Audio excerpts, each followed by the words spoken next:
Ask مفتی طارق مسعود۔ خواتین نماز میں قیام اور سجدہ کیسے کریں؟ بنت خالد محمود سیالکوٹ سے۔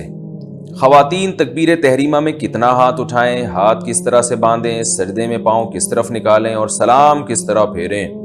بنت خالد محمود سیالکوٹ سے پوچھتی ہیں۔ دیکھیے، خواتین تکبیر تحریمہ میں ہاتھ کس طرح اٹھائیں؟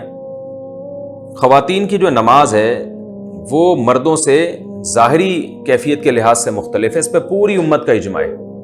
اس پر میں دلائل سے کئی بار ریکارڈنگ بھی کروا چکا ہوں۔ یہ اب شروع کیا ہے، فتاویٰ بعض علماء نے دیے ہیں کہ خواتین ایسے ہی نماز پڑھیں گی جیسے مرد نماز پڑھتے ہیں، اور دلیل یہ دیتے ہیں کہ رسول اللہ صلی اللہ علیہ وسلم نے فرمایا صلو کما رأیتمونی اصلی، ایسے نماز پڑھو جیسے میں پڑھتا ہوں۔ تو ہم یہ کہتے ہیں یہ صرف نماز کے بارے میں نہیں ہے، حدیث میں بھی آتا ہے خذوا عنی مناسککم، حج ایسے کرو جیسے میں کرتا ہوں۔ لیکن اس کے باوجود پوری امت کا اجماع ہے کہ خواتین حج میں رمل نہیں کریں گی، جو سینہ اکڑ کے طواف کیا جاتا ہے۔ حالانکہ کسی حدیث میں نہیں ہے کہ خواتین رمل کریں یا نہ کریں، کہیں بھی نہیں ہے، لیکن اس کے باوجود چونکہ اس کا تعلق پردے سے ہے، عورت کی حیا سے ہے، تو پوری امت کا اجماع ہے کہ خواتین رمل نہیں کریں گی۔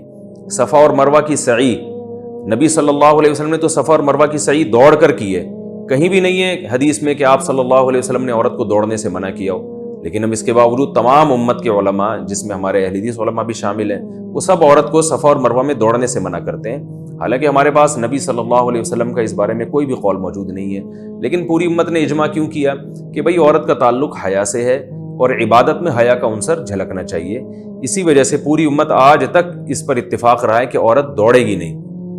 اسی طرح لبیک آہستہ کہنا، تو حالانکہ رسول اللہ صلی اللہ علیہ وسلم نے تو لبیک زور سے کہا ہے، لیکن اور عورت کو کہیں بھی نہیں ہے حدیث میں کہ نبی نے زور سے لبیک کہنے سے منع کیا ہو، مگر پوری امت کا اجماع ہے کہ عورت آہستہ لبیک کہے گی، کیونکہ حج ایک عبادت ہے اور عبادت میں عورت کی حیا کا عنصر جھلکنا چاہیے۔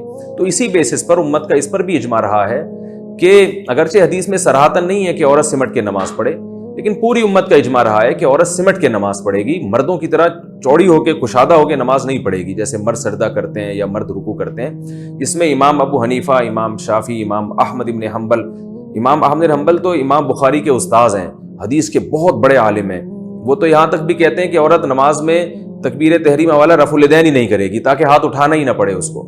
تو اور امام شافعی سے بھی یہی منقول ہے کہ سمٹ کے نماز پڑھے گی۔ تو چاروں ائمہ سے منقول ہے، تابعین، تبع تابعین، اور آج تک امت کا اس پر اجماع چلا آ رہا ہے۔ تو اب اگر کوئی اس میں حدیث کا مطالبہ ہم سے کرتا ہے کہ حدیث میں دکھاؤ کہ کہاں لکھا ہے کہ عورت سمٹ کے نماز پڑھے گی، تو اس سے فوراً آپ مطالبہ کریں کہ حدیث میں یہ کہاں لکھا ہے کہ عورت آہستہ لبیک کہے گی، عورت صفا اور مروہ کی سعی جو ہے وہ دوڑے گی نہیں اس میں بلکہ چل کے کرے گی، اور عورت رمل نہیں کرے گی، سینہ کڑا کے پہلے 3 چکر نہیں لگائے گی طواف کے۔ تو جیسے وہاں حدیث نہیں ہے، امت کا اجماع ہے، تو ایسے یہاں بھی حدیث نہیں ہے، امت کا اجماع ہے۔ یعنی حدیث سے میری مراد قول رسول صلی اللہ علیہ وسلم۔ ہاں صحابہ تابعین کے آثار ہیں، وہ جو ہے وہ تو موجود ہیں ہمارے پاس۔ امام بخاری رحمہ اللہ نے صرف اسلاف میں صرف ایک خاتون کا تذکرہ کیا ہے کہ وہ مردوں کی طرح نماز پڑھا کرتی تھی۔ تو اس سے صاف پتہ چلتا ہے کہ امام بخاری نے اسلاف کے جس دور کا تذکرہ کیا اس میں مردوں اور عورتوں کی نماز میں فرق مشہور تھا، تبھی تو امام بخاری کہہ رہے ہیں کہ فلاں خاتون مردوں کی طرح پڑھ رہی ہیں۔ تو پتہ چلا کہ اسلاف کے دور میں مردوں کی طرح نماز الگ تھی، عورتوں کی طرح الگ تھی۔ تو اس سے صاف پتہ چلتا ہے کہ ان عورت کے علاوہ جتنی عورتیں تھیں اسلاف میں، صحابہ اور تابعیہ، وہ ساری عورتوں کی طرح نماز پڑھ رہی تھیں۔ تو اس لیے امام بخاری نے صرف ایک خاتون کا تذکرہ کیا ہے، تو باقی تمام ان کے اپوزٹ چل رہی تھی اور وہ عورتوں کی طرح سمٹ کے نماز پڑھ رہی تھی۔ یہ وہ دلائل ہیں جن کا انتہائی احترام کے ساتھ اہل حدیث علماء کے انتہائی احترام کے ساتھ یہ وہ دلائل ہیں جن کا ہمیں اس جواب نہیں ملتا۔ اس لیے یہ پوری امت کا اجماع ہے کہ خواتین جو ہے وہ سمٹ کے نماز پڑھیں گی۔ بعض حضرات تو اس میں تشدد برتتے ہیں اور حنفیہ کو بہت لتاڑتے ہیں کہ انہوں نے حدیث کی مخالفت کی اور عورت کو حکم دیا ہے کہ وہ سمٹ کے نماز پڑھے، حدیث کی مخالفت کی ہے۔ لیکن عجیب بات ہے کہ یہی حضرات امام احمد ابن حنبل پہ کیوں اعتراض نہیں کرتے، یہ حضرات امام شافعی پہ کیوں اعتراض نہیں کرتے؟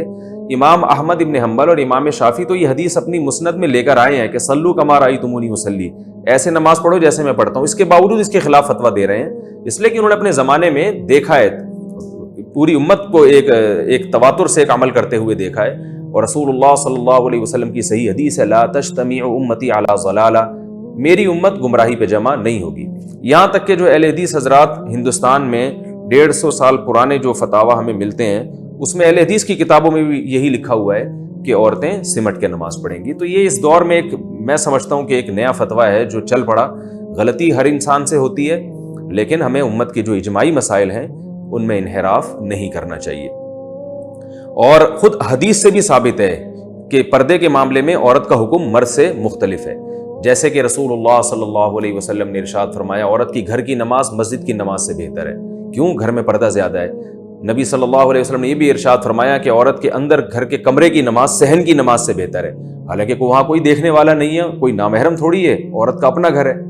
میں اس لیے کہہ رہا ہوں کہ بعض علماء یہ کہتے ہیں کہ بھائی اگر اکیلے میں عورت نماز پڑھ رہی ہے تو پھر بھی اس کو سمٹ کے نماز پڑھنے کا حکم کیوں دیا جاتا ہے، حالانکہ وہاں تو دیکھنے والا کوئی نہیں ہے. تو ہم یہی بات کہتے ہیں کہ عورت کے گھر میں کوئی نامحرم نہیں ہے، پھر بھی حدیث میں آتا ہے کہ صحن سے کمرے میں نماز پڑھنا اس کے لیے زیادہ بہتر ہے. اس سے صاف پتہ چلتا ہے کہ عورت کی نماز میں حیا کا عنصر جھلکنا چاہیے اور یہ ظاہر ہونا چاہیے کہ یہ عورت ہے. حدیث میں یہ بھی آتا ہے، آپ صلی اللہ علیہ وسلم نے فرمایا التسبیح للرجال والتصفیق للنساء. امام سے اگر نماز میں غلطی ہو جائے تو مرد اللہ اکبر یا مرد سبحان اللہ کہہ کے غلطی پہ تنبیہ کرے گا، لیکن عورت کو آواز نکالنے کی اجازت نہیں ہے. حالانکہ نارملی عورت کی آواز کا پردہ نہیں ہے، وہ ضرورت کے وقت بول سکتی ہے، لیکن نماز میں اس کو بولنے پر بھی پابندی لگا دی کہ وہ دائیں ہاتھ بائیں ہاتھ کی ہتھیلی پر رکھ کر ایسے تالی مارے گی جس سے امام کو پتہ چلے گا کہ وہ غلطی کر رہا ہے. تو پتہ چلا نماز کے باہر کے احکام الگ ہیں، نماز کے اندر کے احکام الگ ہیں. اسی طرح اور بھی ہمیں اس بارے میں روایات ملتی ہیں. حضرت عائشہ رضی اللہ تعالی عنہا نے جب عورتوں کی امامت کی تو بالکل صف کے بیچ میں کھڑے ہو کر نماز پڑھائی ہے. حالانکہ امام تو آگے کھڑا ہوتا ہے، عورت کی امام جو ہے نا وہ تو آگے کھڑا ہوتا ہے، لیکن حضرت عائشہ بیچ میں کھڑی ہوئی ہیں تاکہ امام جو ہے وہ ظاہر نہ ہو. تو یہاں دیکھیں کس قدر حیا کا خیال رکھا ہے کہ نماز میں عورت کا عورت پن جھلکنا چاہیے. اسی طرح ہم دیکھتے ہیں کہ نماز میں عورت مردوں کی امامت نہیں کر سکتی، آگے نہیں کھڑی ہو سکتی. بیٹا ماں کو نماز پڑھا سکتا ہے، ماں بیٹے کو نماز نہیں پڑھا سکتی. حالانکہ ماں کا درجہ تو بیٹے سے زیادہ ہے، اس کے باوجود ماں جو ہے وہ نماز میں پیچھے کھڑی ہوگی، بیٹا آگے کھڑے ہوگا. تو اس میں اللہ تعالیٰ نے جو ہے نا ایک نماز میں مرد اور عورت میں ایک بڑا فرق رکھا ہے کہ ان کا یہ فرق نماز کے اندر جھلکنا چاہیے. تو یہ وہ تمام احادیث ہیں اور روایات ہیں جن سے تمام فقہاء نے استدلال کیا ہے کہ بھئی اس سے صاف پتہ چلتا ہے کہ عورت اور مرد کی نماز کی جو ظاہری کیفیت ہے اس میں بہت زیادہ فرق ہے. وہ فرق جھلکنا چاہیے نماز کے اندر، اور یہ تواتر سے اجماعی مسئلہ چلا آ رہا ہے.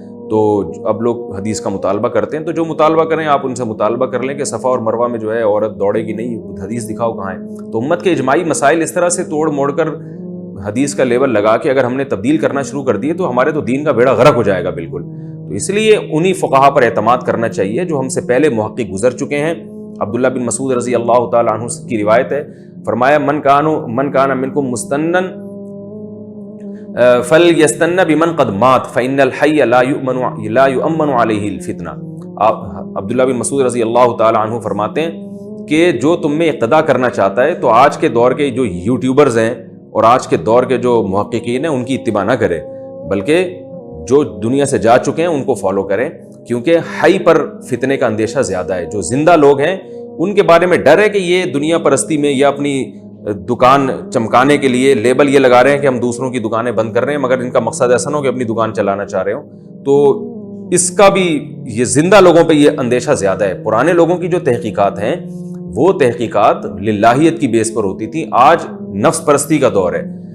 تو اس لیے میں پھر بھی ان اہل حدیث علماء پر ہرگز طنز نہیں کر رہا کہ جو اور کہتے ہیں کہ عورتیں جو ہیں مردوں کی طرح نماز پڑھیں گی. میں ان کی نیت پہ شبہ نہیں کر رہا، لیکن میں یہ کہہ رہا ہوں کہ بعض لوگ ایسے بھی ہو سکتے ہیں کہ جن کا مقصد اپنی دکان چلانا ہو اور وہ قرآن و سنت کا لیبل لگا رہے ہوں. باقی سب ایسے نہیں ہوتے.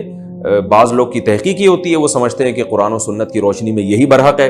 تو ہم یہ سمجھتے ہیں کہ جن کی یہ تحقیق ہے اور وہ اللہ کے خوف سے اور اللہ اس کے سامنے جواب دہی یعنی ان کے سامنے ہے، اس کے باوجود انہوں نے یہ فتویٰ دیا، تو پھر ہم سمجھتے ہیں ان سے یہ اجتہادی غلطی ہوئی ہے، اور اجتہادی غلطی پر بھی اللہ تعالیٰ نے اجر رکھا ہے.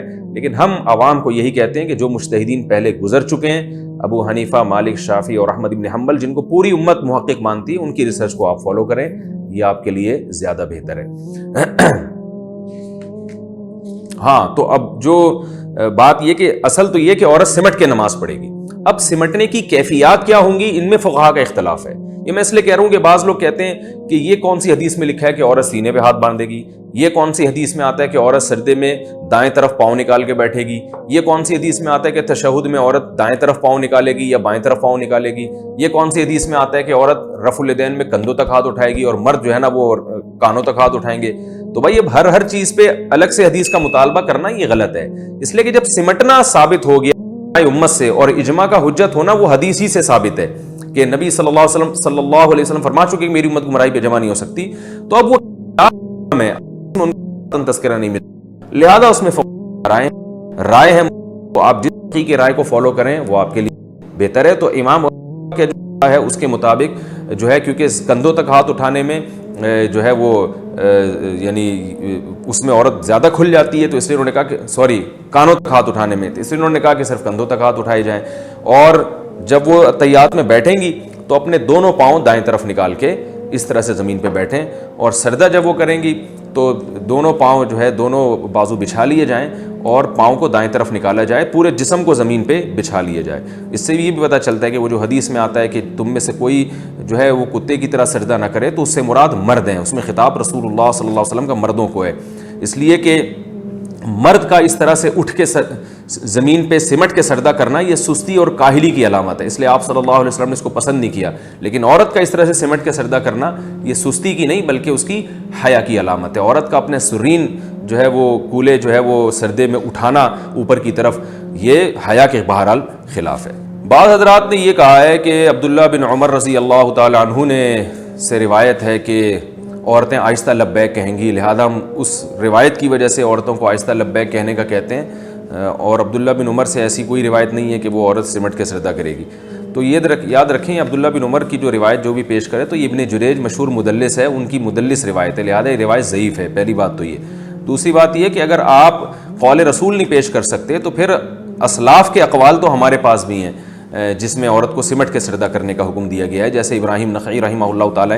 اچھا، ابراہیم نخعی رحمہ اللہ سے ایک روایت یہ بھی ہے کہ عورت اور مرد کی نماز میں کوئی فرق نہیں ہے، اور ایک روایت یہ بھی ہے کہ عورت نماز میں سمٹے گی۔